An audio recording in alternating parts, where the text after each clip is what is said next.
दीर्घ समय गले परम पूज्यपाठ बड़दा मंत्र करें ना से गद्य आकार लिखिदे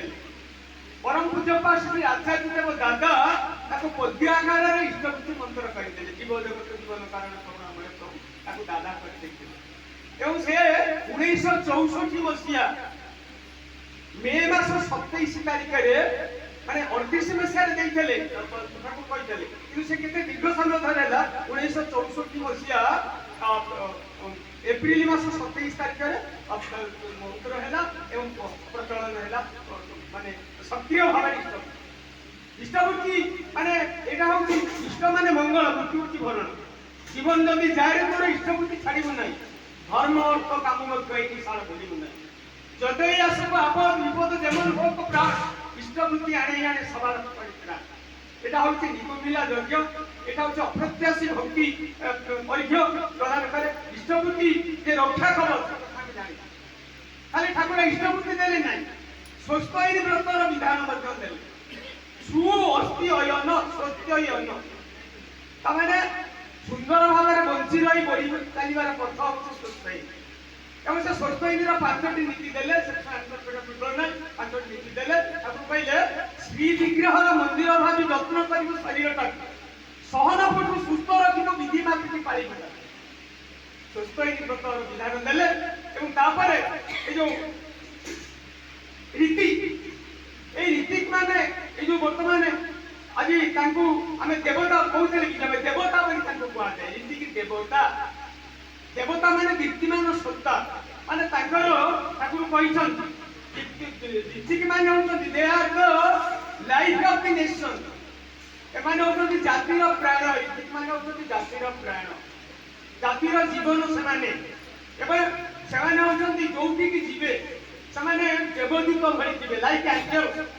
से माने कर वेश पोशाक चाली चलन आचरण एभଳି आकर्षणीय हबो ताकू जे देखिबो से मध्य माने आकर्षित होई रहिबो एवं देवता बोली सम्मान दिया जाए समस्त रीति की देवता बोली कहते देव रीति की बोली कहते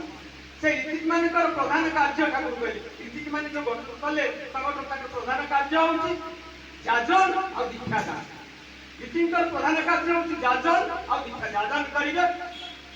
एवं दीक्षादान करेंगे रीति के माध्यम ठाकुर तो निजे दीक्षादान करते दीक्षादान करेंगे ठाकुर सहित युक्त करेंगे मनीष एवं सेमानकर प्रधान कार्य होछि जोड़ाए एवं ऋतिक मान ठाकुर कहते जे विश्वर मंगल कर जातिर मंगल कर जाजन जैतुर होगा पड़े फिशर्स ऑफ मैन से मनीष धरा जाल कहते ऋतिक मान होती मनीष धरा जाल जाले माछ धरा जाए से जाले मनीष मान धरिकी युक्त करेंगे ठाकुर सहित से विश्वपीठ से कथा कहते तुम्हें यदि मत विश्वास कर मत मो पाखक आस I can make you the fishers of men मु तुमको मनीष द्वारा जाल करेंगे ठाकुर गोटे बड़ कथा कहते माने मनीष से होती देशर सेवक ऋतिक मान होती देशर सेवक यजमान मैंने देवता भरी पूजा करते कारण वेश परिपाटी देखिले माने आखि लाखी जाए माने देवोपम चरित्र एवं देवता भली पूजा करते तेणु से देवता भली सब कहुजा तेणु से ठाकुर कहते गोटे यजमान यजमान को जदि से यही भाव में परिवार भितर सहित युक्त करने भितर भल पाए अति अपणार करे रीति यजमान मैंने रीति मान जो देह दौचे कि कौन रीति सी जदि माने इष्ट स्वार्थ प्रतिष्ठा संगे संगे आत्मस्वार्थ प्रतिष्ठा अग्रसर हुए ठाकुर कहते से तो निजर क्षति करे देश जाति से क्षति करे से हूँ हतभाग्य तेणु अनेक लोक बाटे पड़े जाते तेणु ऋतिक माने से कहते मनीषर मंगल करने को चाहिए ऋतिक माने गोटे मनीष पछरे गाइयाड़ परी लगी रही गाइयाड़ भली पक्षे लगी रहा पड़ो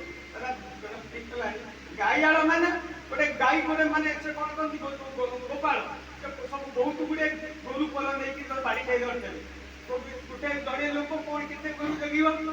एपटे बाड़ देकी सेपटे तीन चार बिल बस खाइले तो सेपटे बस बिल ତାକୁ ବାଡେଇକି ଆଣିକି ପୁରିଲା ବେଳକୁ ସେପଟେ ଆଉ ଦୁଇ ଜଣ ପଳେଇ ଚାଲିଗଲେ, କିଏ ମଧ୍ୟ ଡିଆଁ ମାରିକି ଦୋଳି ପଡ଼ିଗଲାଣି। ତେଣୁ ସେମାନଙ୍କର କାମ ହଉଛି ସେଇଆ, ଏଇ ଯୋଉ ଡିଆଁ ମାରିକି ଆ ତା ବାଡ଼ିରେ ଖାଉଥିବା, ଏଠି ପଶୁଥିବା ଏଇ ଯୋଉ ମଣିଷ ମାନଙ୍କୁ ସେମାନେ ସେଟାକୁ ଦେଖିବା ତାଙ୍କ ପଥରେ ଗାୟ ପରି ଲାଗିଲେ ସେମାନେ